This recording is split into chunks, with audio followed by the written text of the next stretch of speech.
1930s, President Franklin Delano Roosevelt addressed the nation through a series of radio broadcasts known as the Fireside Chats. His aim was to reassure the common man that our society would recover from its troubled times. But we're far from 1930, and I deal with a different kind of fire. For a new era of worldly frustration, we offer a fresh conversation. I'm Greg Carlwood, and these are the Higher Side Chats. How the hell are you, Higher Side Chatters? From sunny San Diego, drinking that drink, smoking that smoke, and looking to dive down the messy mind control rabbit hole, I'm your humble host, Greg Carlwood, and I have with me today a San Diego local who I've met several times. We're both good friends with Ron Patton of Paranoia Magazine. I always like to do a show with someone I've met a couple of times. It's a lot more relaxed than it can be otherwise. We did start on Skype, weren't happy with the signal, and switched it over to the landline really early on, bending over backwards, trying to make the best show we can for you people. Before we dive in, we got to hear from August's Money Bomb winner. Of course, you know, half the THC donations get rolled up into what we call the Money Bomb, and I gift that back to a random listener. Big congrats to him with a little over $300, and thanks to everyone who participates. And to play us in, I got a special THC tune for anyone who's a fan of It's Always Sunny in Philadelphia, one of my favorite shows. And we'll be talking rituals, religion, cults, torture, racism, patriotism, secret societies, MKUltra, ufology, Bluebeam, the Unabomber, psychic driving, Stockholm Syndrome, targeted individuals, electronic harassment, and more, with the conspiratorial queen of San Diego, Marie D. Jones, on the other side. It's the Higher Side Chats podcast, but you can call it THC.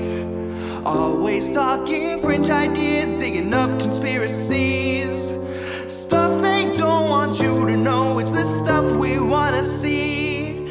That's live here on the Higher Side. It's the place for me, it's my favorite show, where the guests are great and my mind gets blown. The Higher Side. Side. Raise your glass and toast to Carlwood, the host, on the Higher Side Chat Show.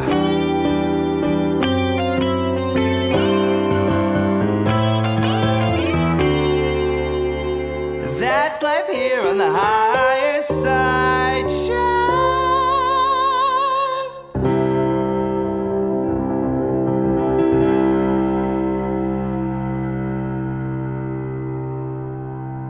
What up, Fireside Chatters? This is William Keegan. I want to start this off by thanking Mr. Greg Carlwood for being such a boss and putting on this awesome show and setting up this awesome community where we can help support him and support other people.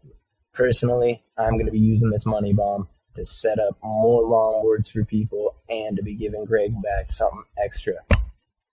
I have longboards at Very Good Longboarding Company on Facebook and Williams Wonderworks on Etsy.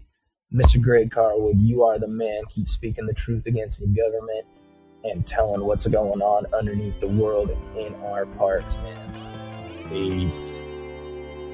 That's life here on the Higher Side Chats. All right, people, longboards. Who doesn't love a good longboard? But I do need to find a way to ensure that these messages come in a little bit clearer. But that said, mind control. We all know it's a major staple of the conspiracy world, and why wouldn't it be? If you control the mind, you control the body, and creating a culture that doesn't think things like this are possible is its own ironic form of mind control in itself. And there are many other layers, from the consciousness-controlling war on drugs to the MKUltra experiments, religious cults, marketing, mass shootings, media, and more. Alex Jones might even say there's a war going on for your mind. Either way, I'm happy to welcome back a great author from here in San Diego, Marie D. Jones, who actually was my guest many moons ago when her time travel book with co-author Larry Flaxman, This Book is from the Future, came out, and that was a great time. She's also authored several other books on her own and with Larry, including 1111, The Time Prompt Phenomenon, The Deja Vu Enigma, and the reason we're gathered here today, Mind Wars, A History of Mind Control, Surveillance, and Social Engineering by the Government, Media, and Secret Societies. An honor and a pleasure, Marie. Welcome back to THC. It is good to be back. Thank you.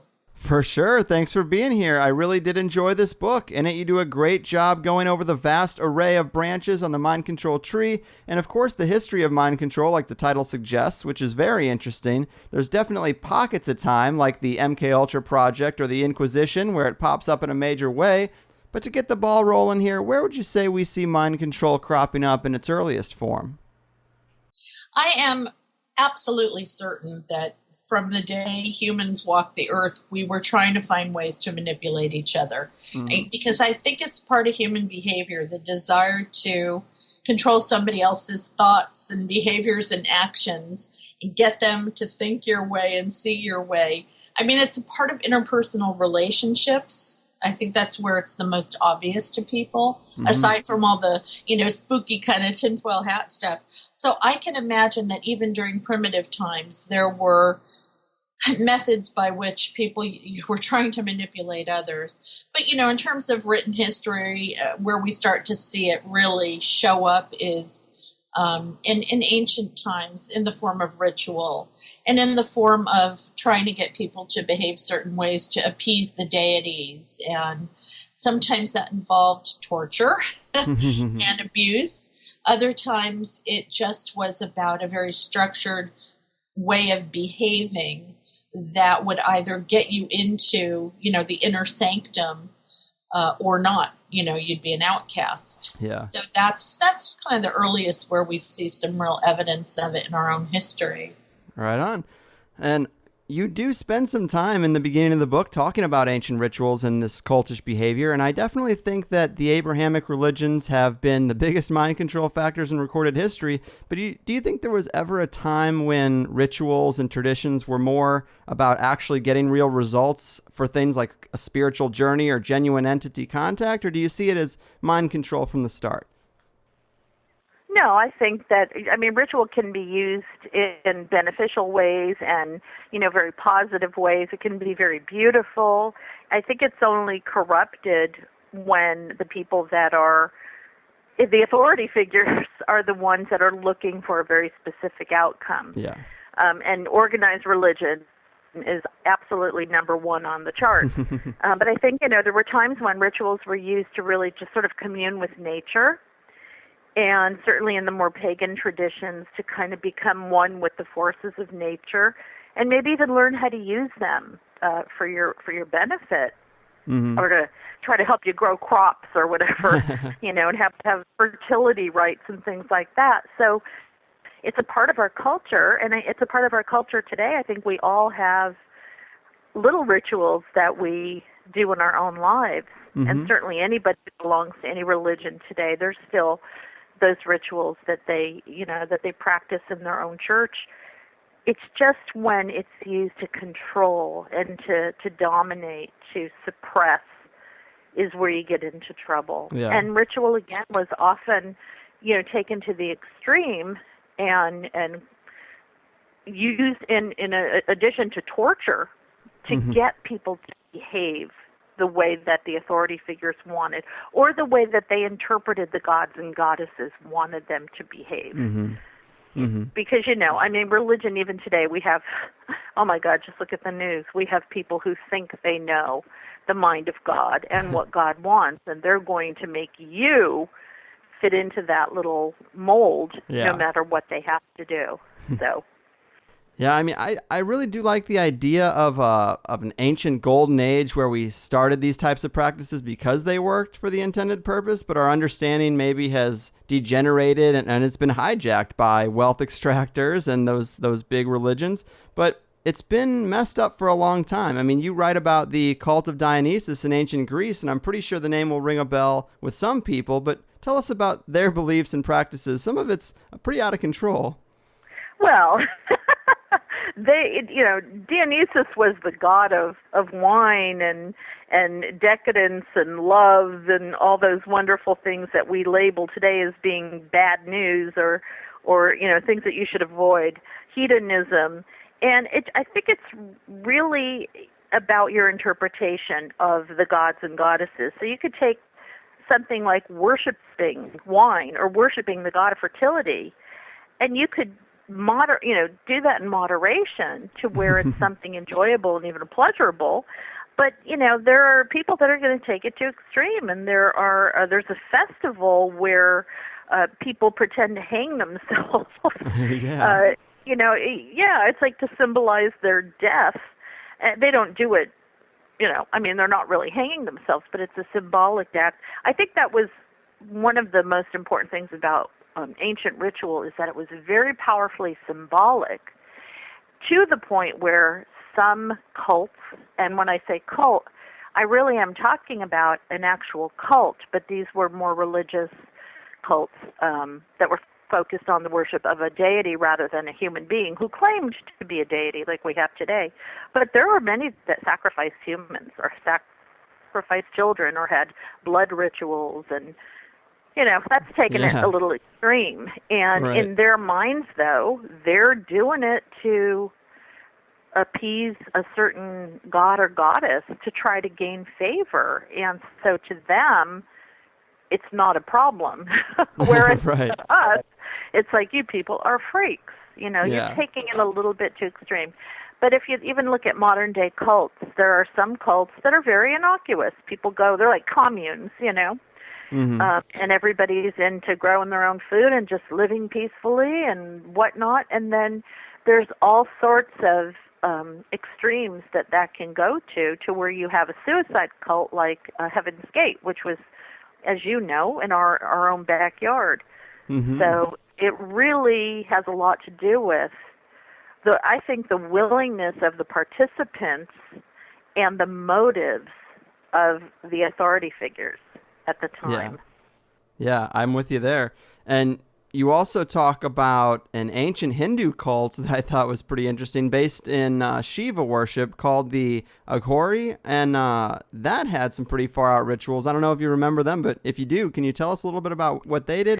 Well, Shiva is the destroyer, transformer deity in the Hindu religion, so you can only imagine how far. Yeah, I think these are the ones that had the ritual involving honoring Brahma with, I believe, eating the rotting flesh of animals and animal feces. Yes. Now, to them, it was a way to become enlightened, but those of us now that maybe know a little bit better and have better ways of becoming enlightened, I mean, that's just disgusting. But the idea was to embody the decaying human, it's like you're embodying death. It's almost cannibalistic to an extent, in that if you can embody death, you overcome it. It no longer has power over you. So you can see the mindset of some of these societies and some of these rituals that they created, which to them, again, in their mentality and their mindset, was supposed to lead to a positive outcome, controlling death, not being afraid of death, overcoming death. But to us, when we look back, it's like, what a bunch of freaks. That's disgusting. We would never do that. And you mentioned torture in conjunction with some of these mind control tactics. We see those practices a lot in the Middle Ages. Pretty gruesome stuff. Yeah. You actually laid out a couple of different techniques that they would use. Can you tell us about a couple of those? That was not fun to write about. And we featured a few. I think this is probably the blackest mark on the history of one of them. There's been several, let's face it. Right. During the Inquisition, during the Middle Ages, the Dark Ages, what happened was, and I'm sorry, but this is the truth. Christianity was the power of the day, and it really took a very dark turn, in that the powers that be that were practicing Christianity felt or took it upon themselves to rid the world of those that they felt were not worthy, or that were heathens or pagans, and they hated women. Okay, and I still see that a lot today in organized religions. I think it's really obvious in the right-wing fundamentalist Christian mentality that we see today. So they hated women, they feared women's ability to procreate, they feared women's menstrual cycles, and a lot of times, not just women, but pagans and heathens and anybody who didn't automatically ascribe to the order of the day, they were tortured. sometimes they were tortured to get information. Sometimes they were tortured to get confessions and to sort of bring them over to the other side, come to the dark side, we have cookies kind of thing. But sometimes they were just tortured because I honestly believe these people were psychopaths. I mean, they were absolute psychopaths operating under the guise of being religious, devoted, Catholic. Right. The Catholic Church has so much blood on its hands throughout our history, using ritual torture, ritual abuse to get people to do what they wanted them to do. And that is a form of mind control. People will say, but that's not really mind control. Well, yeah, it is. Because first of all, if you're being tortured, you're gonna eventually break and do whatever they want you to do. They've modified your behavior, and they've modified your ability to control your own thoughts. But just the threat of torture is a powerful form of mind control. It is. So that's why that was such a dark period, because so many people lived in fear, even people who didn't do anything wrong. You just looked at somebody wrong during that time, and they would burn you at the stake. Mm-hmm. And you also talk about the KKK a bit, and racism is definitely one of those things that I think is adopted by suggestion. And of course, we have a lot of modern racial issues where the pot seems to be boiling over. But I had read recently this idea that prominent Masonic elite Albert Pike formed the KKK just to keep racism alive and people divided. And it's interesting that K is the 11th letter, making it 111111 or 33. Oh, there you go. A Masonic number. But, I mean, it really doesn't seem like the playbook on dividing people by race has changed much over the years, does it? Isn't that something? It's 2015, and you think that we would have evolved a little bit more, and we really haven't. Now we just have different tactics by which we use politics and religion now, and we use social networking, and we use the media now. I'm not saying we, you, and I, but the powers that be as methods to control. So the ritual now has become getting people to accept. This is what I see a lot of right now. Getting people to accept hatred, misogyny, sexism, gender abuse. Getting people to accept all of these horrendous things that as not just normal, but as okay. Right. I see Donald Trump doing that. He's a misogynist. I see so much women hating. And I'm going to put it out there right now on your show that I think there is a third world war coming, and it is going to be between the genders. Really? Honest. Now they want to shut down the government because they want to defund Planned Parenthood. Excuse me? Right. This provides wonderful services to poor women all over the country. It's insane. But this is all a part of the master manipulation. Keep the status quo. Keep the powerful, wealthy, white, Christian agenda the way it is. And anybody and anything that threatens that. Gay marriage, oh, wow, we're coming after you. Anybody that threatens that is going to be chastised, abused, I think even killed. I know you're aware of, this is a different example, but I think it plays into the same thing we're talking about. I know you're aware of all the alternative healthcare doctors that have been dying, quote unquote. I think there's 9 of them now.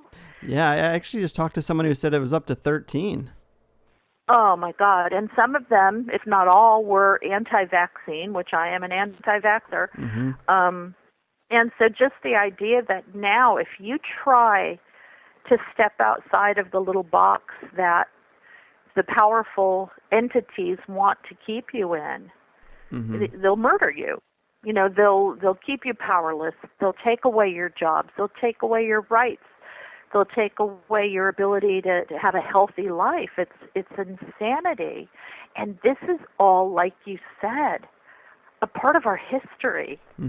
It's just morphed into a whole different beast, I think. Yeah, I mean, that is interesting. The thought of, a lot of people are saying that a third world war could be coming, a huge civil war, a huge, massive problem. I mean, could it be men versus women? It definitely could be. There's also a lot of black versus white. There's a lot of black versus cop. Yeah. There's a lot of refugees and racism with that in Europe.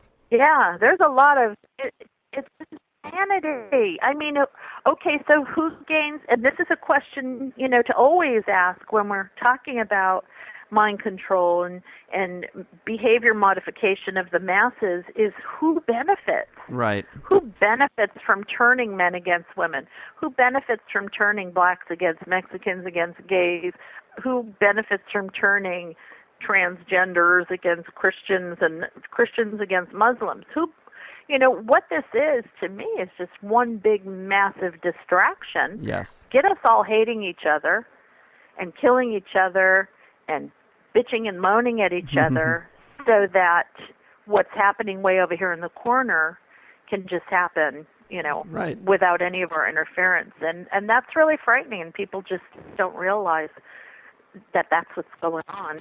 You're right, and it totally takes the focus off the biggest criminals, the biggest multinational corporations that are doing nefarious things.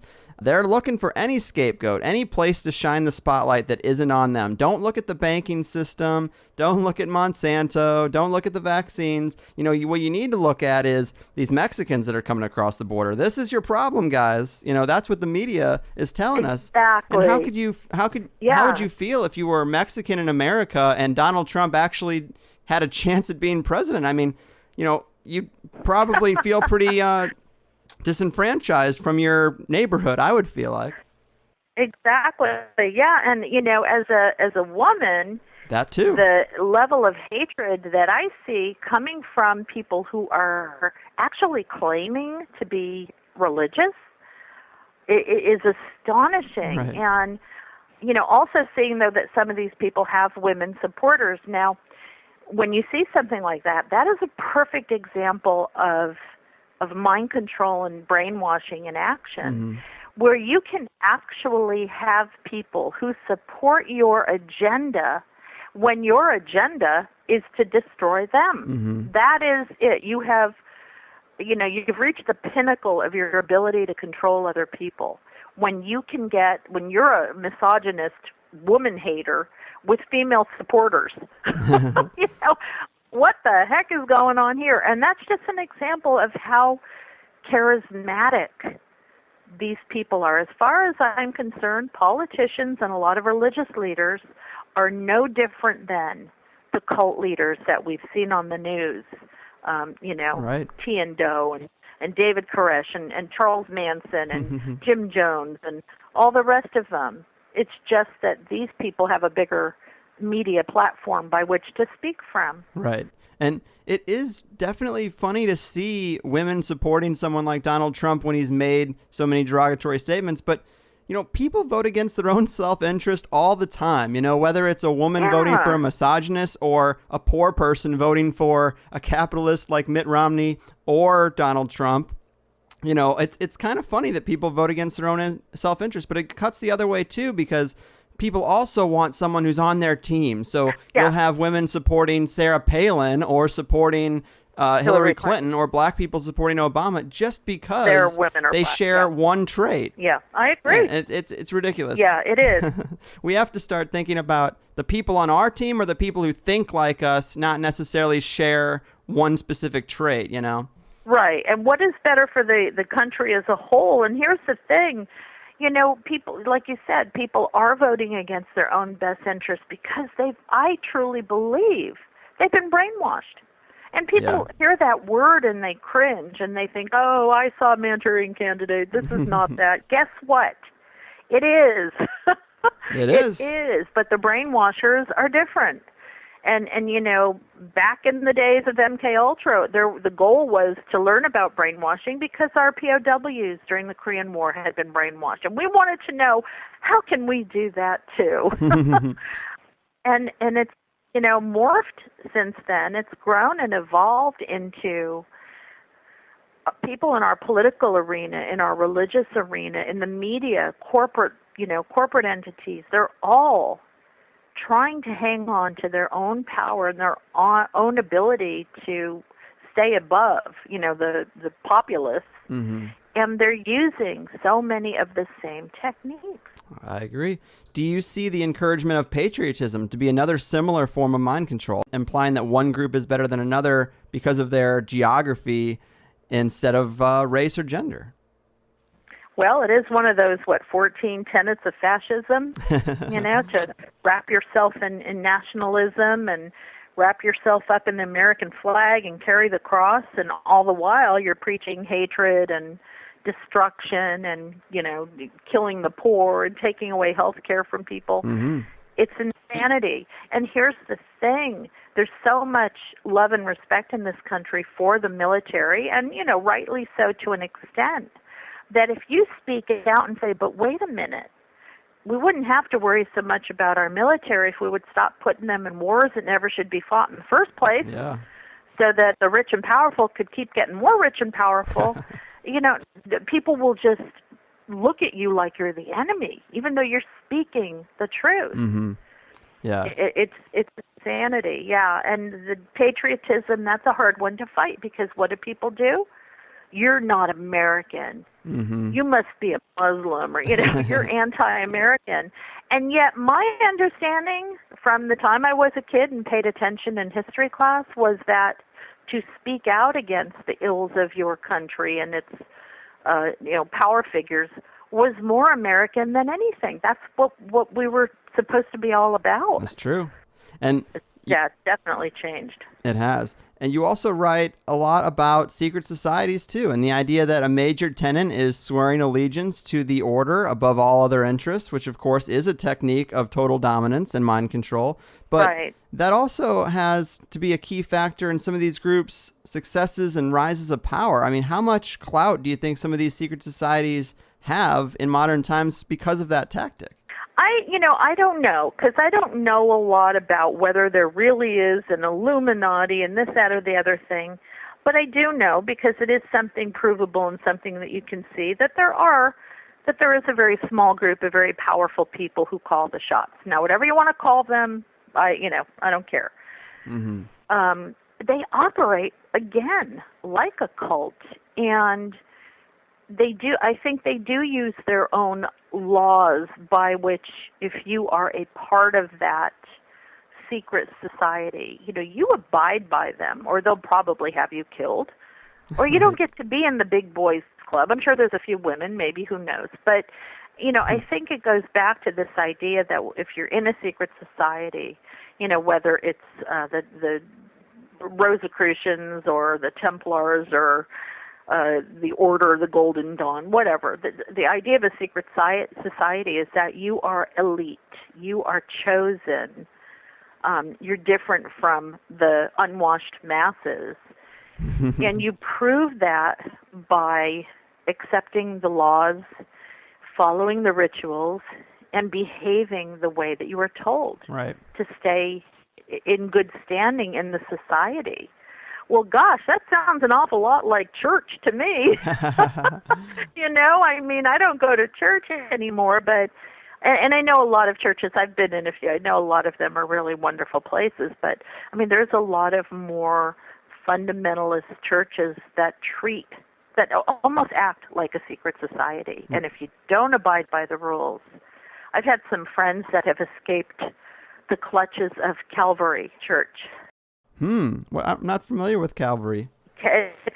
Calvary. It's not all of them. I don't want to badmouth all of them, but apparently a lot of them operate very rigid standards, and it's almost like Scientology, where if you are in, you're in, and you swear allegiance, and you don't associate. And again, I'm not saying all Calvary churches, but the ones that I've heard about from friends, you don't associate with outsiders, and when you try to leave, oh, wow, they make it very difficult. You can lose everything, your job, your friends, your, community, you're standing in the community, and that's an awful lot like Scientology. So there is that, or trying to leave any cult, there is that same mentality that you belong to us, and if you ever try to gain back control of your own mind, your own thoughts, your own behaviors, we're going to make you pay. Mm-hmm.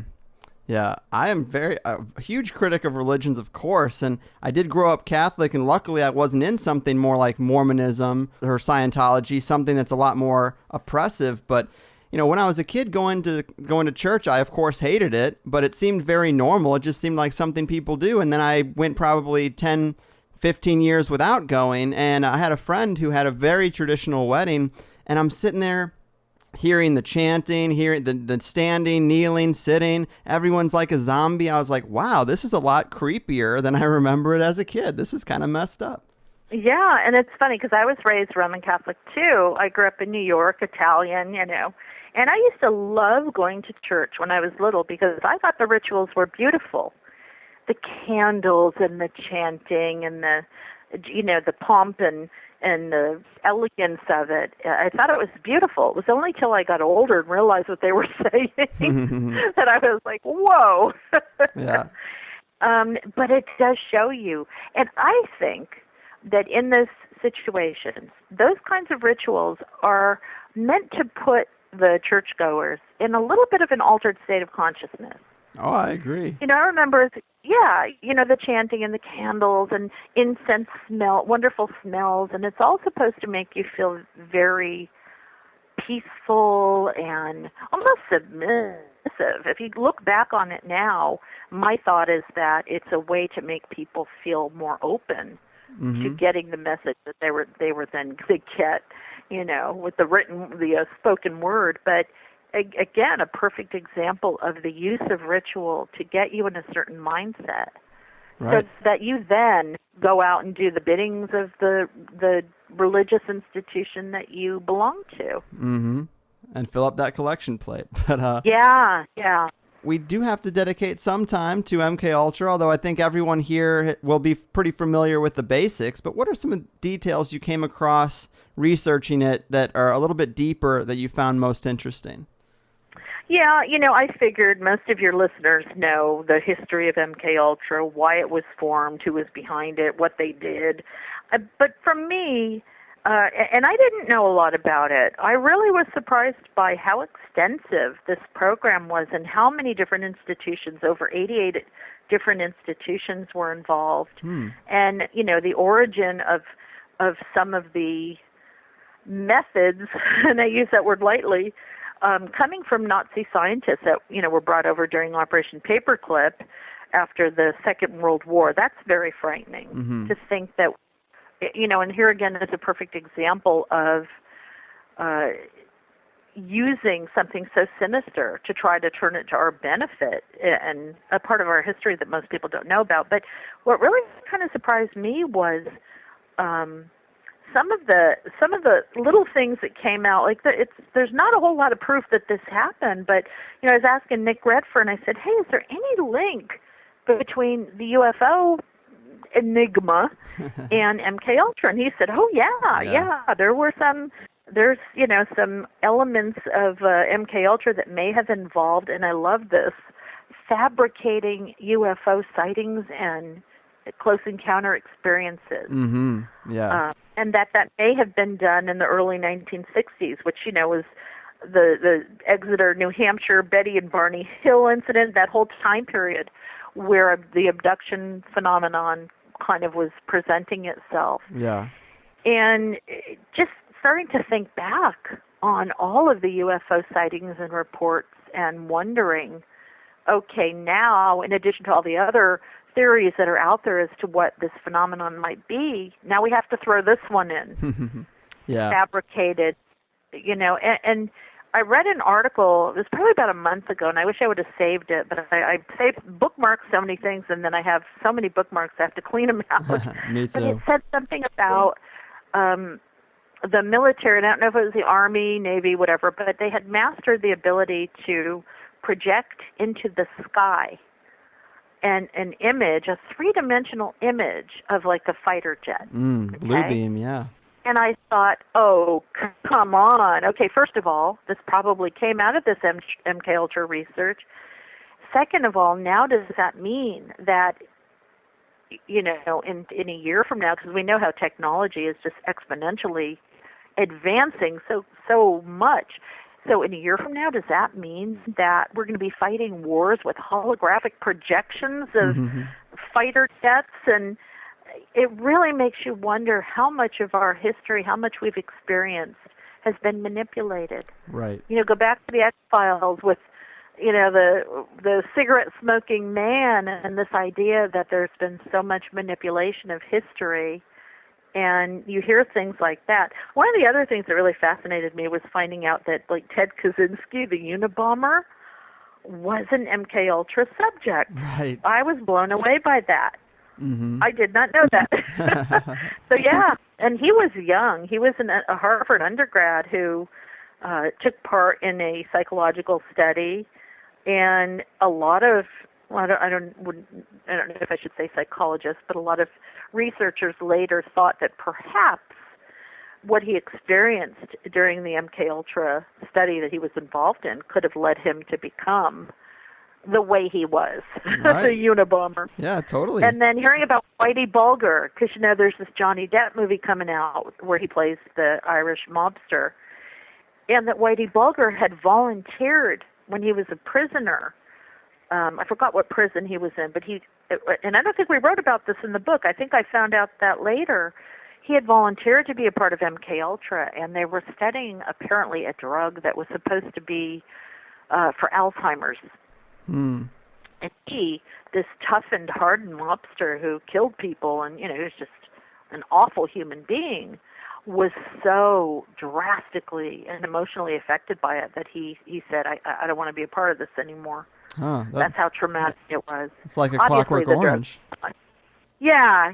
So it was kind of interesting to see, oh, wow, I wonder who else might have been unwittingly involved in these experiments, and how many assassination, attempts and successful assassinations were the result of someone who was under MK Ultra control, or who had been a subject or a victim at some point or another. And Sirhan, certainly we have tons of links. Yeah. That he not remembering what he did, and the strange doodlings that he made on his notebooks in prison, and it just really makes you look at history and wonder how much of it was true, and how many puzzle pieces are we really missing from our own history. Exactly. Yeah, that's my prime motivation for doing this show. I love to challenge a little piece of history or piece of science that we take for granted because we were taught it, and we're like, well, there's no way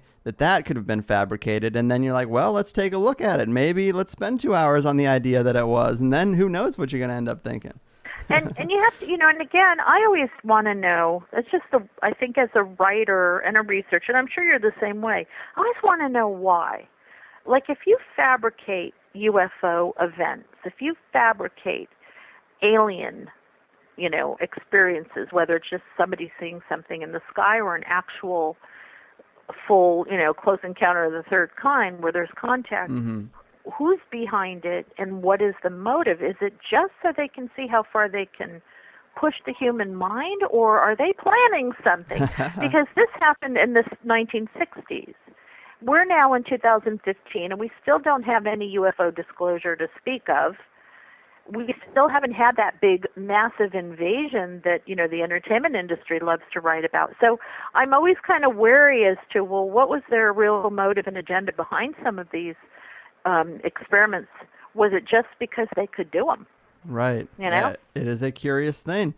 Another thing I want to say about MK Ultra, to speak to your point about how vast these projects were and how little we know about them, you do say in the book that in 1973, most of the records were destroyed by the CIA director of the day, but in 1977, 20,000 documents were found that had been misplaced, and you have to assume that would be just a small fraction of what was out there if they thought they had destroyed everything. I mean, 22,000 documents seems like a lot, but I mean, if you're dealing with 500,000 documents, it's easy to miss 20,000. Can you imagine? And yeah, Richard Helms, thank you so much for wiping out part of our history. and he was a CIA director at the time who ordered the destruction of the vast majority of documents. And my first question is, what the hell were you hiding? Because the documents that did make it through, they're pretty graphic. I imagine that a large majority of them are probably very vague. abstracts and introductions into the research, but some of them out and out list the things that were done. And we're talking all kinds of psychological, sexual, mental, emotional, physical abuse, deprivation, the use of drugs and hypnosis, brainwashing, destruction of original personality to rebuild other personalities, introduce alter personalities, and create assassins and super spies. And so if all of that was made public, I can't even fathom what was in all the documents. I mean, probably if there is that little hint of a UFO connection, there was probably some really interesting things about that. Right. Fabricating historical events, planning the assassinations of major historical figures. We just don't know. Mm-hmm. And it's the same way with like the UFO field, where so much documentation has been released, but it's just general stuff that we all kind of figured out anyway. And right. just imagining, what has been destroyed. We still don't know who shot JFK for sure. Right.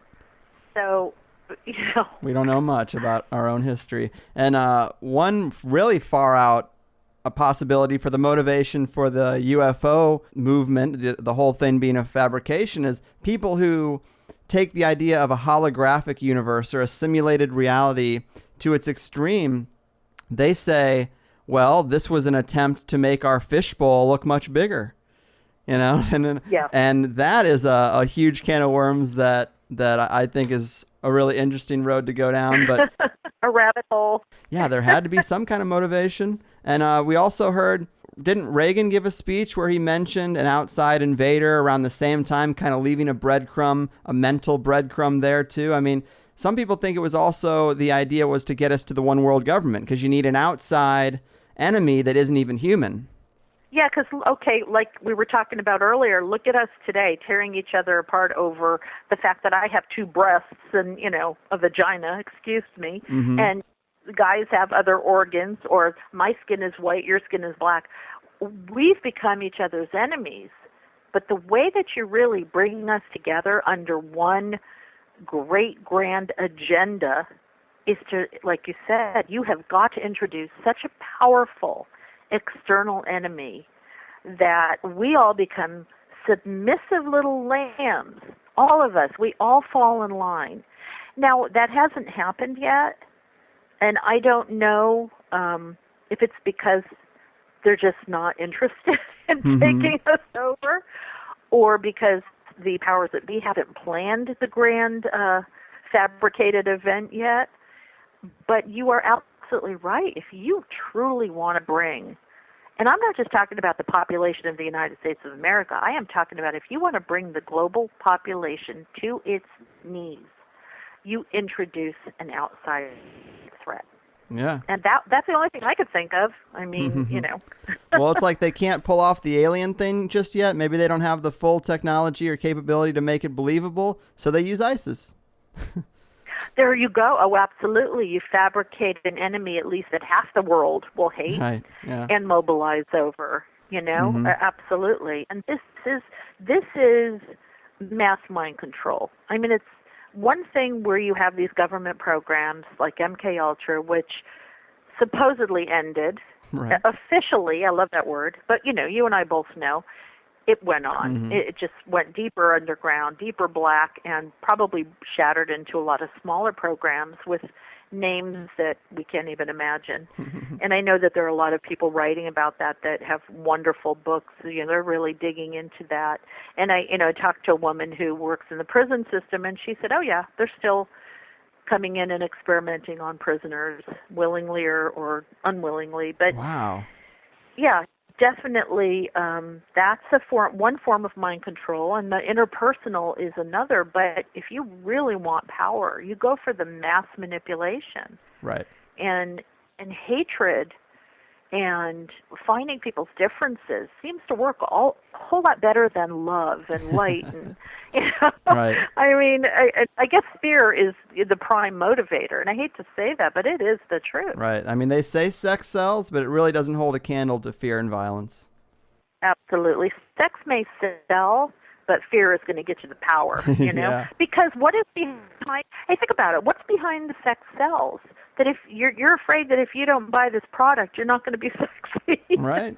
You're never going to get laid again, right? I mean, so underneath that is fear that, oh, if I want to be that, I need to do this. And of course, you know, using women and keeping them in a submissive state, and using men and making them have to behave a certain way or they're not really men.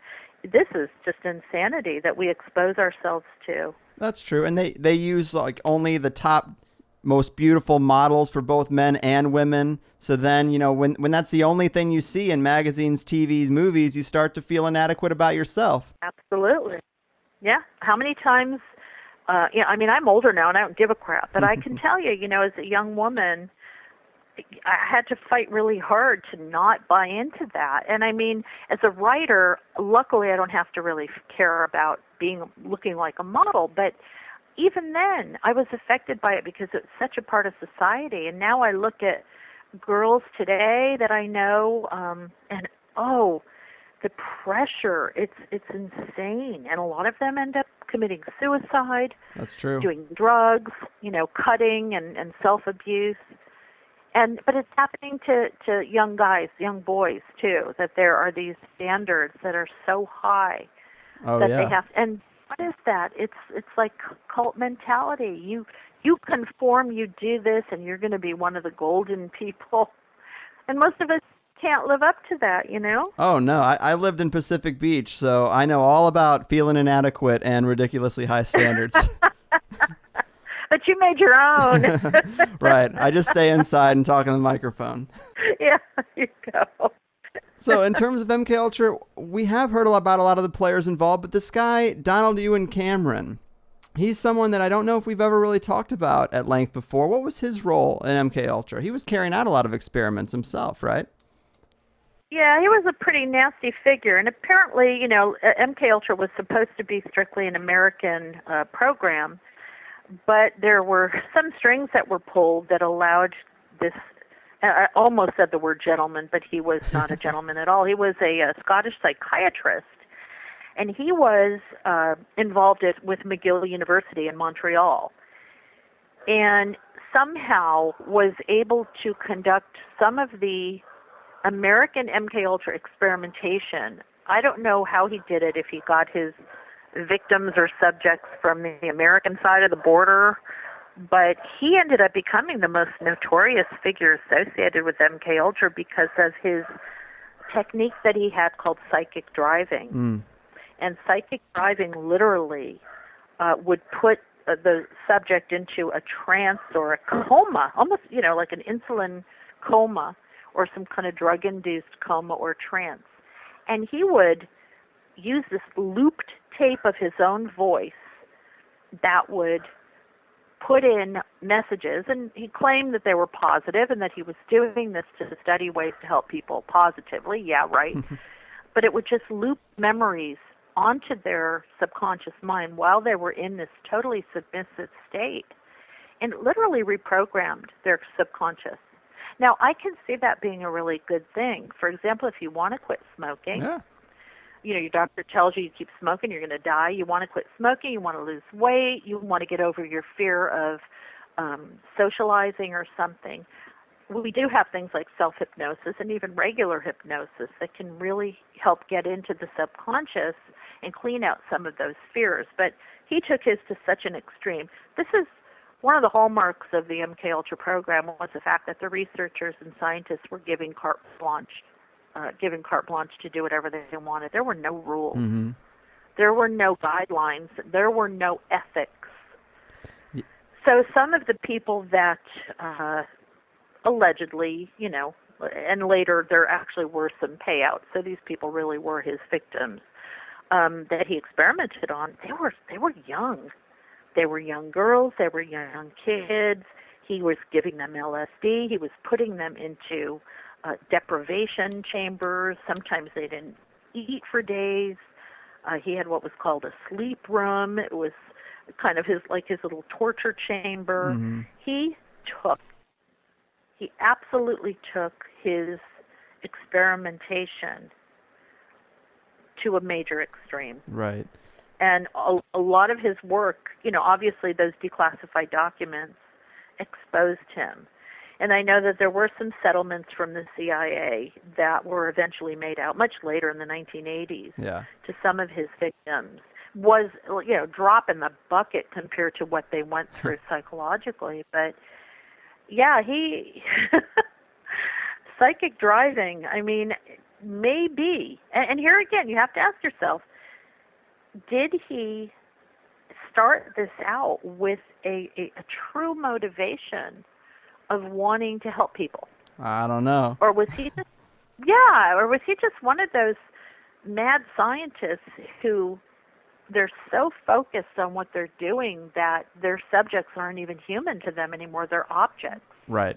One of his victims, Carol Rutz, she's written a book called A Nation Betrayed, and she claims that, some of the things that he was doing was trying to create assassins and super soldiers, and one of the ways that he did that with the psychic driving was to, again, destroy the original personality and program in these alter personalities. And she even had a whole list of, the different levels of programming that were driven in to the person through trigger codes and through the looped driving tapes.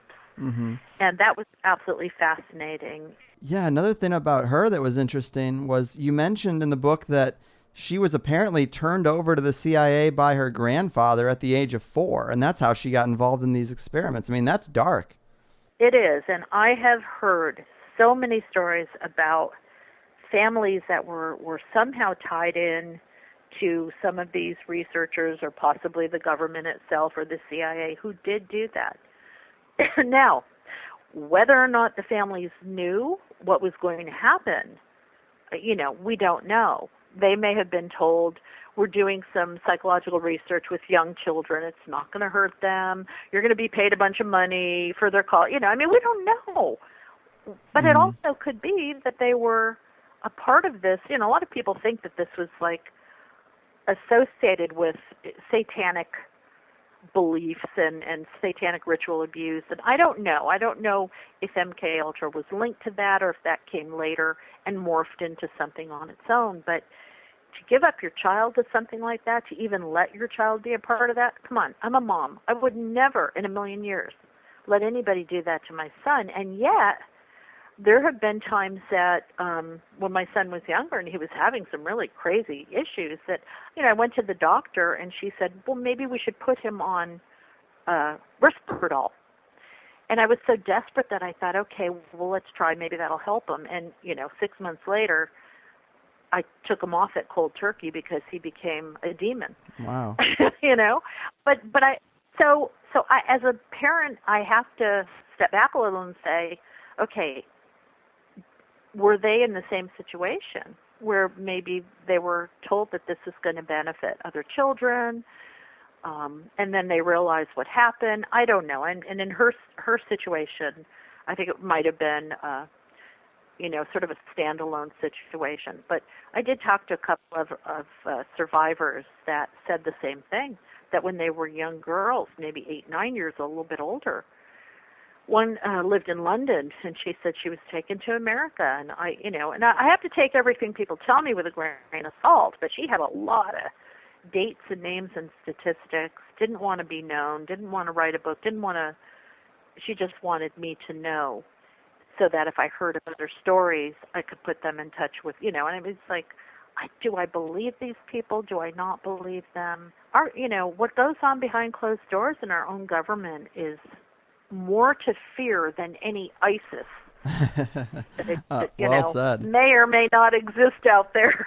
Well said. Oh my God. Another one of Donald Ewan Cameron's victims that you wrote about was this woman, Val Orlico. She apparently said that, what her story is that he had been dosing her with up to 11 doses of LSD at one time, using electroshock therapy to bring her mind to that of a toddler. Apparently, what I thought was interesting about this is she did have a fairly decent recovery, but she was still convinced that this guy was God. Yeah, talk about brainwashing. And again, what does that remind you of? Cult behavior. Mm-hmm. Where, somebody could be in a cult and they're being sexually abused and they're being beaten and they have all their money taken away from them. But boy, it's like Stockholm syndrome or capture bonding, where you actually begin to side with and even fall in love a little bit with your abuser. Right. And so the idea of bringing someone back to the toddler mentality means that you can manipulate and recreate them much more so than you can a more adult, fully formed mind. Right. And I think maybe, it was a little bit easier to do those god-awful things that he did on someone who was a little bit older, although I doubt very seriously any of these people had any ethics. But, yeah, she was one of the people that received, they got a fairly, $750,000 settlement from the CIA. It sounds like a lot of money, but I think when your whole life has been screwed up, probably there's no amount of money that will ever make up for it. But it did help to publicize what had happened. It did help to bring it into the public eye and say, look, this is going on, and here's the money that they paid us to shut us up about it. Mm-hmm. Yeah, I mean, Stockholm Syndrome is an interesting one, but, I drive around the Midwest and the South, and I see people that are probably working at the dollar store for 3 decades with an American flag on front of their trailer. And I'm like, yeah, I think a lot of Americans have Stockholm Syndrome because they say it's the land of the free, but a lot of people don't have much choice about what they do on a daily basis, but yet they're still waving that flag. Yeah, and I think that's a really, very well said, because we are all victims and prisoners, and we're all being subjected to some form of mind control, manipulation. We're under total surveillance all the time. I don't think people realize that either, and yet we're still kind of going through life like tra-la-la, Pollyanna, and many people know they're suffering, like you said. They don't have jobs, they're losing their farms, they can't get health care, they're dying of cancer, what have you, but they still are going to vote for that jackass who's going to promise them more of the same. Exactly. It's insanity. But I think over time, because I don't think this is the kind of thing that happens over the period of a week. I think over human lifetime, we're bombarded with these different messages and the rhetoric, and eventually it's just total cognitive dissonance, total separation from what's actually happening. And we sort of create this little fantasy world because it's so much easier to deal with, so that we can take care of ourselves and our families and go to our jobs if we're lucky enough to have them, and we can function. And I think that this is like a survivor mechanism to sort of side with your abuser. Mm-hmm. It's easier than trying to fight them. But the problem is, if nobody steps up to fight them, then the abuse just continues. Yeah, that's true. And I think that's really interesting that you've met some victims personally and talked to them about their stories. Are there any other things you can tell us about people you've met who've been victims? The coolest people that I met were TIs, targeted individuals, that I don't think had anything to do with MKUltra. Again, because MKUltra happened at a very specific time period. So when people say that they are, somebody in their 20s tells me that they were a part of MKUltra, I know that they're not. I know they're misinterpreting, because that official program ended. However, like I said, it probably didn't end. It just broke into a whole bunch of other programs that are still ongoing. And so one of the more modern, because, that was, 50 years ago? Am I doing my math right? Started in the early 1950s. That was a long time ago. So if you're a victim of MKUltra, you're older now. Right. But some of the younger people that are, claiming that they're targeted individuals, and they're talking about being harassed in these sort of unique ways with microwave pulses and electronic harassment and gang stalking and V2K and all these really interesting, intriguing things that I did not know anything about. That's fascinating to me. I talked to quite a few. Now, I was in the UFO field for a long time. I was a member of MUFON. I actually ran 2 groups, one in LA, one in San Diego, Nice. for over 15 years, back in the 1980s, okay, into the 90s. That was at the time when the abduction phenomena was really rising up again. It sort of rose up in the 60s, disappeared for a while, and then the 1980s, it really exploded. And the reason why I'm talking about this is because I think the two compare perfectly. Mm-hmm. So what happened then is we started to have people coming to our meetings or calling us. This was before texting and the internet and cell phones and things, when you had to actually contact people, in person. And they were claiming that they've experienced these abductions. And at the time, we didn't know what to do. We didn't know how to handle that. It was a new thing. And we started hearing about what Bud Hopkins was doing and, that there were some people that could do hypnotic regression. And eventually we had a small group of people that we knew we could trust, that we could turn these people over to at least maybe get a better understanding. We still didn't really know what was happening to them. Mm-hmm. But I can tell you that the majority of people, I'm really good at reading people, and the majority were BSing. They either wanted attention or they were totally misinterpreting what was happening to them, Right. and applying it to the abduction scenario because it was cool. Mm-hmm. Okay, so jumped now to this whole targeted individual phenomenon. And I say the same thing. There are people that are genuinely being terrorized. There are people that are genuinely suffering the physical results of microwave harassment, psychological harassment. Some of them even know why. Mm-hmm. They may be whistleblowers. They may have links to the military or, some kind of secret information. But most of them don't know why and think that they're just guinea pigs for this new technology that's being perfected. But again, a lot of people, I can tell right off the bat, they're not true targeted individuals. Mm-hmm. They're applying an experience that they're having that you can just tell. Now, I can't prove it, but you got to have really good discernment and gut instinct. But for the very few that are, it's very scary. And interestingly, and Larry, my co-author Larry always laughs at me when I tell him this because he thinks I'm full of crap. But when we were writing the book, I was living in another location. I was living at the top of a hill. And I'm a ham radio operator. I got really good reception for ham radio, for just everything. Mm-hmm. I was like in the prime spot. And now I'm down on a golf course where I get nothing. Nothing. You're lucky you're talking to me. But anyway, for about a 2-month period while I was researching the book, I was experiencing almost like electrical pulses that started at the bottom of my feet and went up both legs. And then I would hear voices in my head, or I would hear clicks, tones, pulses, and they sounded like Morse code. They had a very structured pattern to them. And I'm familiar with Morse code. And I thought, wow, am I just like hypersensitively hearing some ham frequency or something in the air? Mm-hmm. Or is this V2K? Is that what this is? Is somebody, because I had been warned by a good friend of both of ours that, I might experience a little bit of harassment if anybody knew I was writing the book. Yeah. And I thought, oh, please, I've written about all kinds of creepy stuff. It actually kept going to the point where I went to the doctor several times because I felt like I was going crazy. I would hear snippets of conversation. I would hear these pulses and tones at night, so I couldn't sleep. My doctor said, you don't have tinnitus. Your sinuses aren't blocked.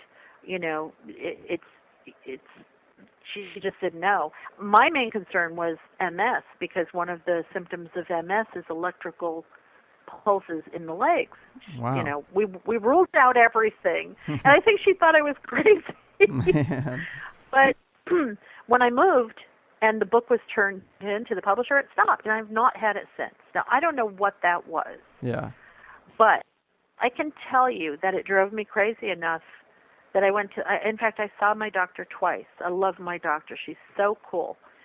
And so if this is happening to somebody on a daily basis for years, I can imagine how easily it is for them to be emotionally and psychologically crippled, if not physically.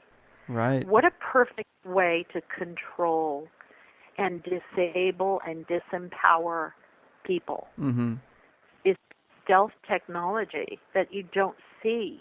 You don't you don't know where it's coming from. Yeah. It's done remotely.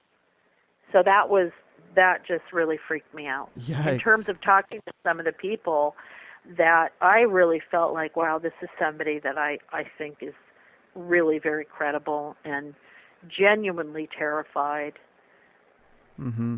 Yeah, that's creepy. I'm glad that it stopped for you at least, but I'm kind of bummed because I wanted it to keep going. You know, once I thought, well, maybe I know what it is. Maybe I can find out, where it's coming from. Yeah. No, I'm glad it stopped too, because honestly, I couldn't sleep for a long time. But it just was kind of amusing to me that, wow, just when I'm starting that chapter, am I imagining this, Yeah, placebo effect. All right, well, damn. Marie, we have talked about so much. That pretty much brings us to the finish line. This has been a great time talking to you again. The book is very informative, too. Before I cut you loose, would you like to tell the people about any of your other work or anything else you'd like to implant in their brains? Oh, my gosh. Take back control of your thoughts and don't watch the news. You'll find out what's going on in the world somehow. But, just my website is mariedjones.com, and you can look at all the different books there. And the books are sold online, brick-and-mortar bookstores, if any exist anymore. And just, don't be afraid of this stuff. As scary as it is, you've got to take back your power. Yeah. Well said. Very awesome. Well, thanks again, Marie. Keep your wits about you out there, all right? Thank you. All right, guys. How was that? I know Mind Control has covered a lot on these types of shows, but I hope we got to some areas and aspects that might have been off the beaten path just a bit. In the first half, I think we got quite a lot done. And then, of course, in the second hour, big pharma, vaccines, mass shootings in Mind Control's role, consciousness and thoughts themselves, thought waves, the muse concept, entity influence on the mind, mimetic entities, subliminal messaging. I thought it was great. Consider supporting me with that Plus show if you don't already. We are deep into September, people, and this is only show 2 of 6, because I did owe you one from last month, and in the past 6 days I've recorded 3 shows, so it's been very prepare, record, and now I'm getting a chance to do some of that editing and whatnot, so I should be firing them at you pretty quickly. How about that? I do love doing this show, and a topic like mind control really is vast and really is at the center of everything. It starts with consciousness, I mean, look at the money magic they use. It's mind control. It is a religion. People structure their whole lives around how much green paper they're going to have or how to get that bank account up to the new high score. It's nuts. And I was lucky that I grew up a spoiled only child who always pretty much got his pathetic little way, but I had the foresight to at least see that gravy train ending as I got older and had to move out of the house, and I never really cared about the rat race. I always wanted my time and freedom more than I wanted that paycheck. I always felt like I was being dragged along because everybody else was, and of course we're all kind of forced to. I mean, how many people would be completely screwed if you just went 1 month without making money? 1 month of your life, and it could all be over. Or how many of us are one accident away from complete financial ruin? We all know this, but it's the lack of questioning or consideration of alternatives to the dog-eat-dog capitalist system that really feels like the tightest grip on the modern mind to me. One of my favorite Conspiracies shirt designs that I had, and all of them are pretty much gone now, was the What's After Capitalism. I resisted the temptation to go full anti-capitalism and just asked a simple question. And the conversations that would start always seemed to be, well, what we have now is crony capitalism, and if we could just get back to a free market, things would be better, and yeah. I would just laugh, because when you've invested your whole life in a system, some people get real emotional about defending it. They just have to say something to me in the checkout line. They can't just let it go or ignore it. And I would always say, well, this shirt doesn't say capitalism is bad. It just has to do with being curious about what comes next. Is there a greater evolution? Power pyramid, spider beans, and reptilian string pullers aside, Shouldn't society constantly be fine-tuning and optimizing itself? And the blank stares I would get in response, just the audacity to think that there could be a step beyond capitalism. It's insulting to some people. But I feel like my phone has gotten more major updates in the past couple of years than the structure that our society is built on. It's kind of messed up. That's why I always roll my eyes at Constitution talk too. And I can just feel the energy of some of you getting down into the attack crouch right now. But when people parrot the same old lines about getting back to what the forefathers wanted or restoring the Constitution, I just want to scream at them about not looking to the 1700s for the best ideas of today. Aren't there smart people around now that could maybe make a better Constitution or a better guideline for human life? It's a different world now. Leave the Constitution alone. Half the people in Congress now don't even know how to use a computer, and some of you want to look 200 years before that for a model? Get out of town. Well, that's the ramblings of your humble stoner host, nobody's favorite part of the show. Hope you had a good time with Marie today, and I'll see you soon. Your move, targeters of individuals and electronic harassers. Your frickin' move. Sweet dreams to the elite. We're calling them out on THC, uncovering secrets and conspiracies. Everybody's looking for something. Some of them want to use you. Some of them want to get used by you. Some of them want to abuse you. Some of them want to be abused.